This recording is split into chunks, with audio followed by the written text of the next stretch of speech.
panibagong araw na naman may si Pops. Ito samahan niyo ulit ako. Tignan natin itong mga booking natin ngayong araw. So pinatay muna natin yung Cap Express. Tapos nilagay muna natin itong pangmalakasang protection natin sa ulan. So ito nakuha pala natin. May si Pops is GrabMart. At ayan, nagtataka ako dahil wala silang placard man lang na nakalagay. So yun, tinanong ko kay ma'am. Wala pa, waiting kami yung pinaprint namin.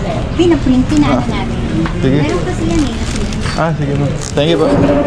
Tinanong ko lang may si Popsi para sa ganyan sa mga susunod na mga Grab o kaya mga delivery rider na kukuha sa kanila is mas mapapadali lang nila na makita kung saan yung GrabMart at kung saan yung merchant na magpipick upan. So yan, binibenta natin may si Popsi yung drop-off dito sa Makati. So habang nasa drop-off tayo, may pumasok double book. Tapos binigay ko na lang muna at deliver na lang muna natin itong order ni CS para sa ganyan makapag-dire-diretso na tayo. Alright, geng. Alright, since deliver na natin may si Popsi, sinignan ko yung booking. Tapos dito lang pala, di sa may Glorieta 3 itong booking na to. So nasa parking na tayo, dumiretso na tayo, tapos nagtanong-tanong tayo kasi di natin alam kung saan to. So yun, since nakita ko na may si Popsi, naghintay tayo ng mga at least 10 minutes para dito sa food na to kasi madami yung order ni CS. So, since okay na may si Popsi, pinicturean ko na lang muna yung resibo para makapag-proceed na tayo. Tapos bumaba tayo sa may escalator para sa ganyan puntahan natin yung motor natin na nakapark. Habang nandito tayo sa susunod na pick up natin, naka-ready na yung Grab food. Kasyo, di pa nila nilalabas at ito ang sumunod na nangyari. Hindi mo na punch. Tayo niyan. Okay na. Bakit kasi hindi mo pinunch ate? So ngayon naghintay pa tayo na pre-nep mo pero okay lang yun, at least double book naman tong booking na to.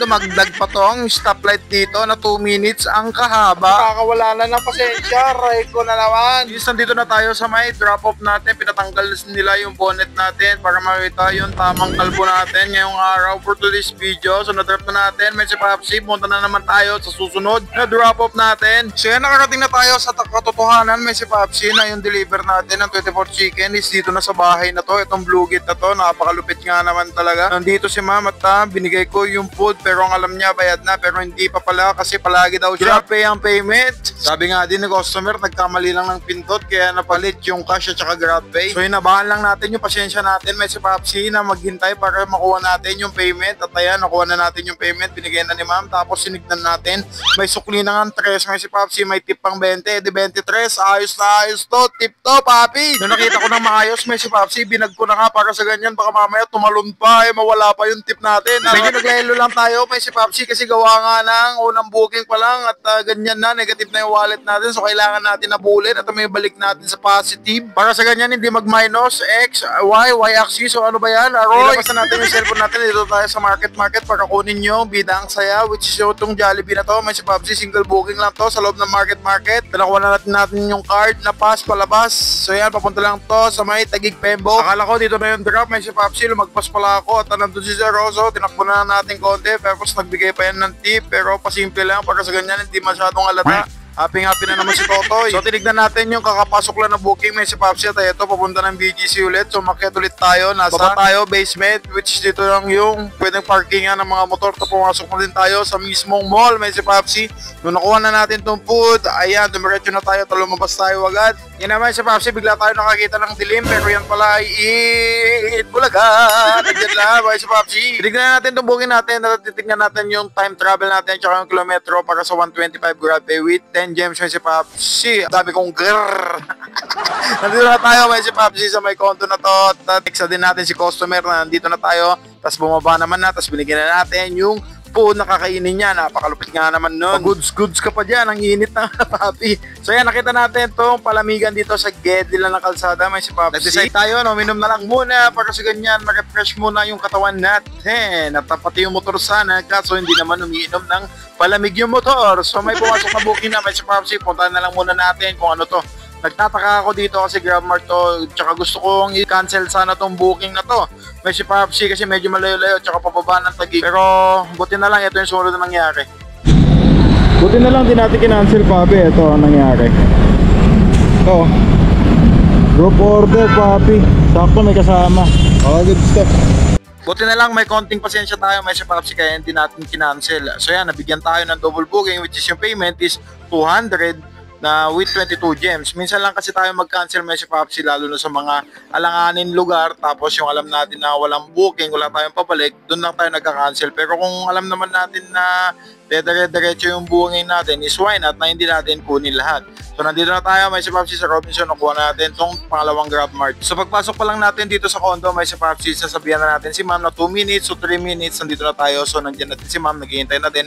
Saktong-sakto naman may si Popsi, para sa ganyan mas mapabilis yung deliver natin kung gano'n. Tapos itong isa naman, dito sa Taguig lang din yung drop natin, is iwan na lang daw sa blue tent, sabihin na lang yung unit, tapos yung tower, tapos all goods in the hoods na yun, may si Popsi. So iwan na natin. Nung tinignan ko yung history, may si Popsi, itong dalawang drop pala natin, nagbigay ng tag 20 pesos sila. 40 pesos na yun, may si Popsi, all goods na naman yun, yung tip na yun. Inisip ko mabuti, may si Popsi, kung yung tip ko, bibili ko din ng milk tea na katulad nito, pero naisip ko, wala palang soy, paminta, asukal. Suka dun sa bahay, kaya wag na lang.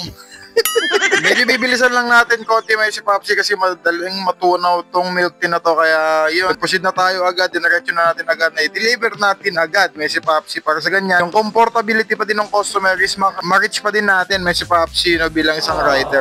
May booking agad na pumasok may si Popsi, so dinali-dali na din natin, kinuha kasi rush hour na din. So yan, na-pick up na din natin, tapos pababa tayo ng pababa dito sa part ng Taguig may si Popsi.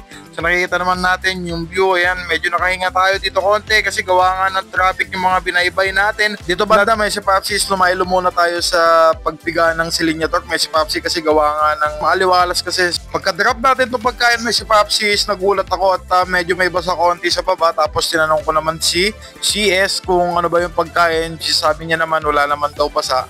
Sabi ko naman baka dun sa bag lang natin kasi medyo umambon konti, kaya medyo nabasa siguro yung bag natin may si Popsi. So eto, dito tayo, naguluhan, ako po! Layo!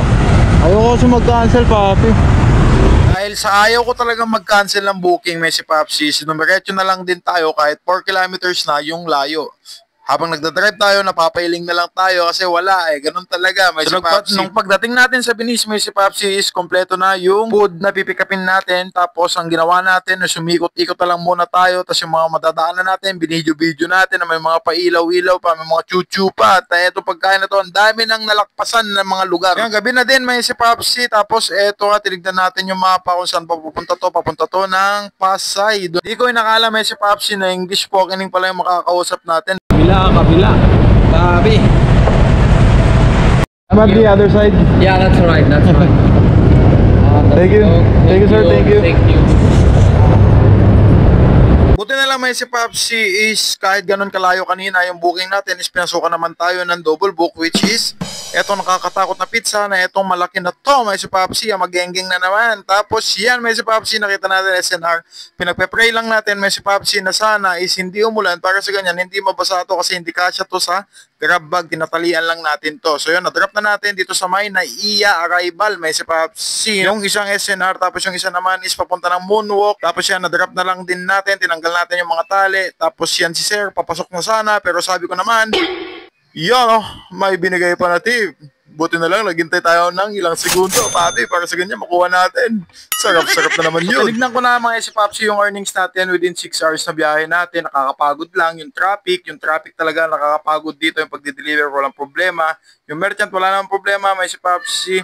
So eto lang, so magengeng na, okay na to, pero magdediretso pa tayo. Pero hanggang dito na lang itong video natin na to. Hanggang sa mga susunod na gagawin natin, lagi natin tatandaan na today is a day of the day, that every day is okay. Let's go!